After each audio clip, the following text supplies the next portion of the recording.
Hoy en día es bastante común encontrarnos con el término ingeniería genética en internet.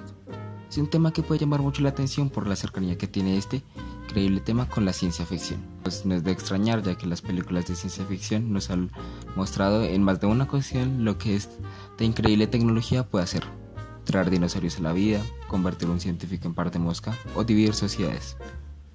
Pero esta tecnología futurista está al alcance de nuestras manos, siendo usada para varios usos comerciales, tecnológicos y en el campo de la medicina. Es por esto que en este video mostraré que la ingeniería genética, qué procesos se utiliza, dónde se utiliza y sus ventajas y desventajas. En 1973 se presenta en los Estados Unidos una técnica de recombinación genética. Esta consistía en manipular directamente los centenares de miles de fragmentos del ADN para modificarlos según nuestro beneficio. Esto es lo que se le llama ingeniería genética. Es la manipulación directa de genes y la transferencia de estos de un organismo a otro. Esta rama de la biotecnología nos ha permitido alcanzar varios logros impensables hace unas décadas. De igual manera, también nos ha facilitado nuestras vidas cotidianas, con sus diversos usos, de los cuales puedes encontrar algunos ejemplos en el hospital o en tu casa. La ingeniería genética tiene varios usos, tanto medicinales como industriales. Tal vez los más comunes sean la penicilina, la insulina, la agricultura y la ganadería. Tomemos como ejemplo la insulina. Para generarla, se toma el ADN de un cerdo, el cual es capaz de producir insulina aprovechable para los seres humanos desde sus células pancreáticas.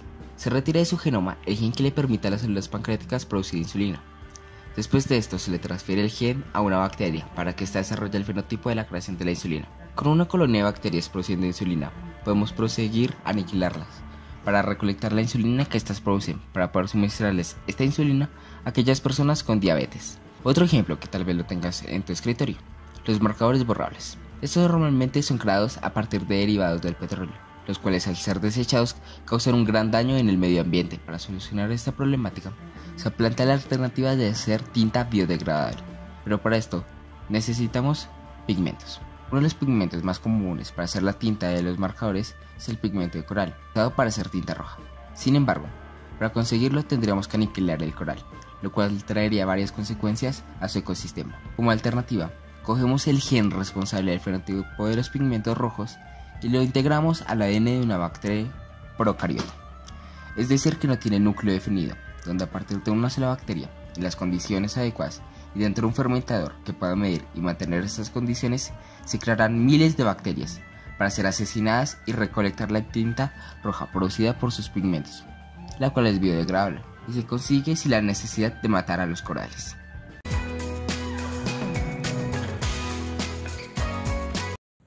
Ya que ya conocemos los usos de la ingeniería genética, podemos proseguir a explicar con más detalle el proceso que los ingenieros genéticos llevan a cabo en los laboratorios. Para esto, seguiremos con el ejemplo de los marcadores biodegradables. Primero se crea un medio de cultivo para las bacterias, también llamado placa de hangar, donde pueden crear y convertirse en grandes y fuertes bacterias. Este medio de cultivo se debe hacer con un plato de Petri lleno de caldo de lisogenia. Este caldo contiene glucosa, es decir, azúcar, peptona, es decir, aminoácidos, y extracto de levadura. Para hacer la placa de hangar, primero se hierve agua destilada para que cuando el caldo de lisogenia sea añadido, este se disuelva.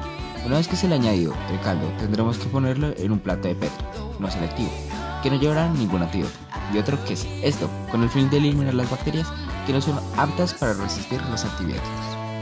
El plato sin el antibiótico carecerán las células blancas, de las cuales extraeremos sus plasmidos para ser modificados con un nuevo gen. Con esas bacterias modificadas las introduciremos en el plato de Petri con antibiótico para conseguir el color rojo, y como bonus poseerán el gen para ser resistentes a los antibióticos y no sean asesinadas fácilmente. Para que las bacterias sin antibióticos o células blancas crezcan, se les necesita dar una temperatura de 37 grados Celsius. En el plato se sembrarán E. coli, un tipo de bacteria con el genoma totalmente decodificado y entendido. Se esparcerán de esta manera para crear colonias de bacterias que crezcan lo más separadas unas de las otras. Para sembrar la E. coli se necesitará recolectar con una especie de cuchara que será usada para esparcir estas bacterias en el plato de Petri, como lo muestra la imagen. Una cucharilla diferente es usada para hacer cada una de las líneas en la imagen, por estudiarlas con detenimiento.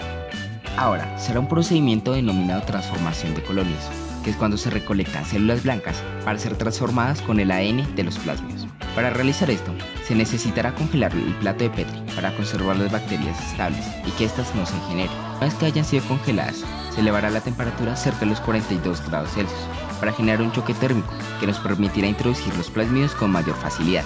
Mientras esto ocurre, también se recolecta el ADN del coral. Gracias al choque térmico, parte del ADN entrará en las células. Esto es posible ya que cuando las células cambian de temperatura drásticamente, su membrana celular se vuelve mucho más acuosa, permitiendo el ingreso de sustancias. Después de introducir el ADN en las células blancas, tenemos que hacer que se queden ahí. Y esto lo logramos congelando la célula otra vez, haciendo que su membrana celular vuelva a ser rígida. Una vez hayamos hecho todo eso, se procederá a poner más caldo de lisogenia para incubar las nuevas bacterias a una confortable temperatura desde 37 grados Celsius. Estas células se reproducirán por mitosis, lo que significa que se crearán más células con el mismo ADN que alteramos. Falta poco para tener nuestras células listas.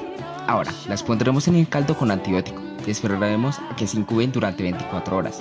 Y finalmente, tendremos nuestras células con pigmentación roja. Ahora, solo hay que producirlas masivamente en un fermentador, donde se les dará la cantidad justa de temperatura, comida y oxígeno necesario para que crezcan muchas de estas bacterias, para después hacer picadillo, aumentando la temperatura del fermentado a tal nivel que las bacterias exploten y nos den sus pigmentos rojos, para conseguir la tinta del marcador que tanto queríamos y volvernos millonarios.